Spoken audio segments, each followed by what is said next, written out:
Today,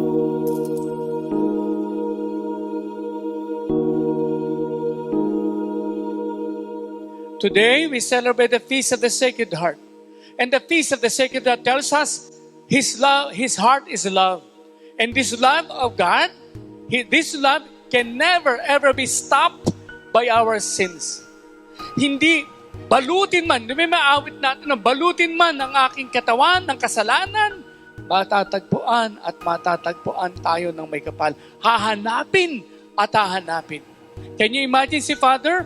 Sasabihin niya, 99 lang tayo. Hintayin natin nag-iisa. Sasabihin na isa, hindi naman po nagko-contribute sa simbahan niyo, ba't hinihintay niyo pa? Wala naman po silang pangalan, ba't hinihintay niyo pa? Wala naman po binibigay, pabigay nga yun, ba't hinihintay niyo pa? 99 kami naririto, ayaw kami unahin. Sabi ni Father, hindi tayo magsisimula na wala. Sabi ng Diyos, ang 100 kung wala, hindi 100, 99.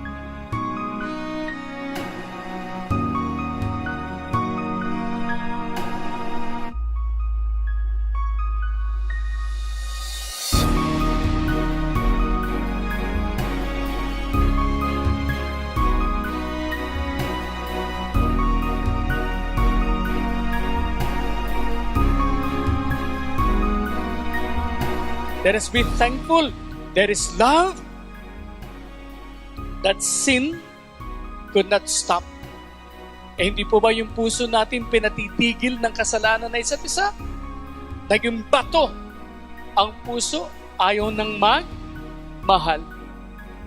Minamahal tayo ng Diyos. Kinakalingaya tayo ng Diyos. Lalo pa po kayo sa pamatubay na mahal na ina.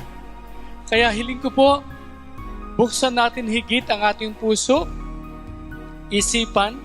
Tayo nabubuhay ngayon dahil siya'y nagdadalang awa sa atin.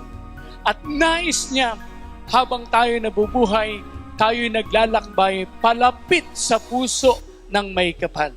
Hindi tayo malalapit sa puso ng may kapal hanggat hindi tayo pinagbabago ng kanyang biyayang ibinibigay sa araw-araw ng buhay.